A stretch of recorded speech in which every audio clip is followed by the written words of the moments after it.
5 अगस्त 2019 के बाद मैं आप पत्रकार मित्रों को यह बात बता दूं कि हमने जंग का ऐलान किया था। अगर बेटा नलायक हो तो धन को खतरा है, अगर बेटा नलायक हो तो धन को खतरा है, अगर नेता नलायक हो तो वतन को खतरा है।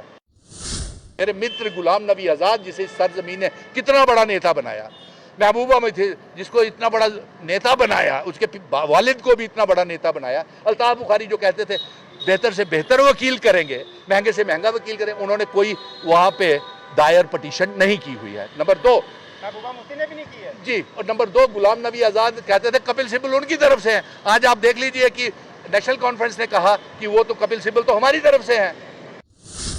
कि जो 5 अगस्त 2019 को भारतीय जनता पार्टी ने गैर आईनी तरीके से, हमारी अनकॉन्स्टिट्यूशनल तरीके से, हमारी 200 साल पुरानी रियासत, महाराजा हरि सिंह जी की रियासत, हमारे डोगरों की रियासत, हमारे बुजुर्गों की विरासत, जिसमें हिंदू, मुस्लिम, सिख, ईसाई, गुज्जर, बकरवाल, चिनाब वैली पहाड़ियों की ये रियासत, इसको तोड़ करके मामूली सी यूनियन टेरिटरी बना दिया। हमने जंग का ऐलान किया था कि ये जो है हम इसका अपना रियासत का दर्जा, स्पेशल स्टेटस 370, 35 ए, स्टेट सब्जेक्ट और जिन शर्तों के ऊपर इल्हाक, इंस्ट्रूमेंट ऑफ असेशन की शर्तें, ये सब वापस लेकर के आएंगे।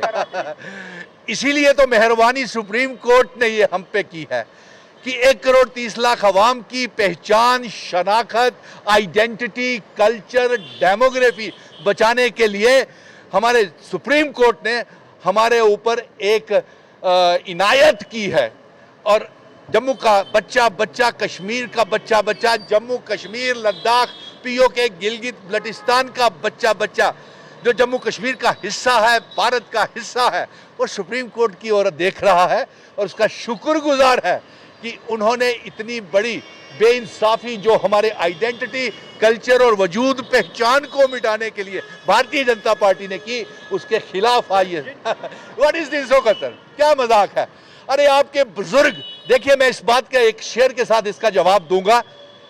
अगर बेटा नलायक हो तो धन को खतरा है, अगर बेटा नलायक हो तो धन को खतरा है, अगर नेता नलायक हो तो वतन को खतरा है। आप बताइए हमारे बुजुर्ग तुम्हें अब ये देखने वाले करेंगे, ये जो जम्मू के डोगरे लोग इसका फैसला करेंगे, चिनाब वैली, पीर पंजाल। यार आप कैसी बात कर रहे हो। जम्मू दे डोगरे दी सब तो ज्यादा बेकदरी हुई है इसमें। हमारी जमीनों के ऊपर बलडोजर चलाए गए, हमसे हमारी जमीनें छीनी गई, ढोल बजा करके और मिठाइयाँ बांट करके, 9 साल बेमिसाल के ऊपर भी ढोल और मिठाइयाँ बांट करके, नाच करके इस जम्मू की बर्बादी का, जम्मू कश्मीर की बर्बादी का जश्न मना रहे हैं। हम इनसे पूछना चाहते हैं आप किस बात का जश्न मना रहे हैं कि आपने 30 लाख बेरोजगार नौजवान पैदा कर दिया यहाँ पे। किस बात का जश्न मना रहे हैं कि 5 अगस्त 2019 के बाद 10,000 जम्मू कश्मीर की बेटियां लापता हैं। झूठ बोलते हैं पार्लियामेंट में 30,000 बच्चों को सरकारी नौकरियां दी, यही पार्लियामेंट में बोला ना।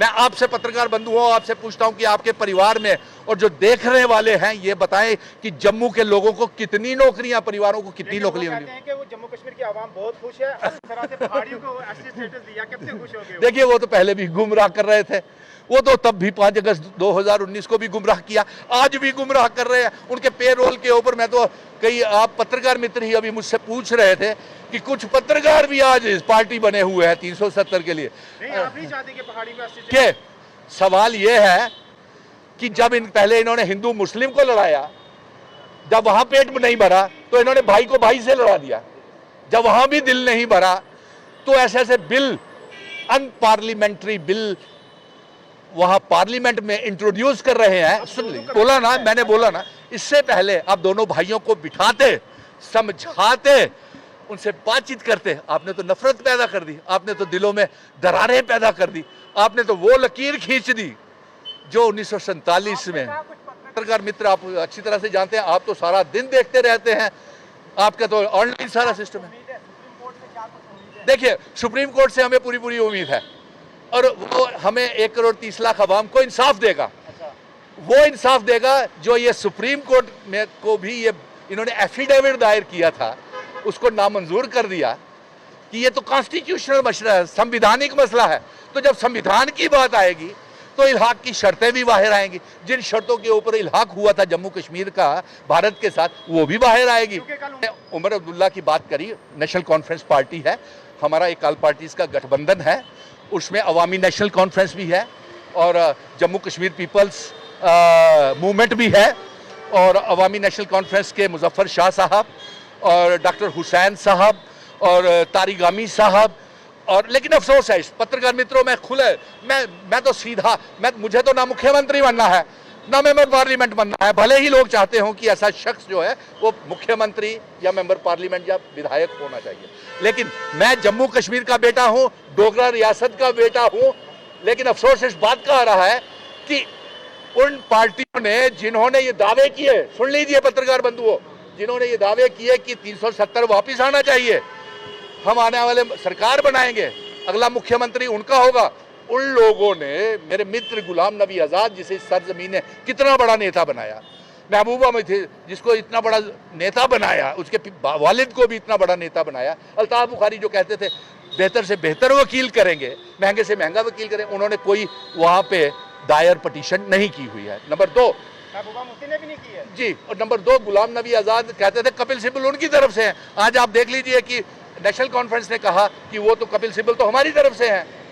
तो यानी कि ये बात बड़ी अफसोस वाली बात, और सबसे बड़ी पत्रकार मित्रों अफसोस वाली बात ये है कि आज कितना जम्मू कश्मीर मायूस है, खुशी के साथ साथ मायूस भी है कि हमें इंसाफ दिलाने के लिए आज हमारे महाराजा जी, हमारे बुजुर्ग तमाम मजहबों के, वो भी आज दुखी हो रहे होंगे वहाँ पे ऊपर कि आज रियासत जो कितनी खूबसूरत रियासत हम जम्मू कश्मीर के हवाले करके गए थे, देश के साथ जोड़ करके गए थे, उस इतिहास को, वजूद को, पहचान को बचाने के लिए, अपनी शनाख्त के लिए, इंसाफ लेने के लिए सुप्रीम कोर्ट में जाना पड़ रहा है। इससे बदकिस्मती भारतीय जनता पार्टी ने जम्मू कश्मीर के अवाम को साथ बहुत बड़ा धोखा किया है। हमें पूरा विश्वास है, हम दावे नहीं करते हैं, लेकिन विश्वास है कि सुप्रीम कोर्ट हमारे ऊपर मेहरबानी करेगी और हमें इंसाफ दिलाएगी।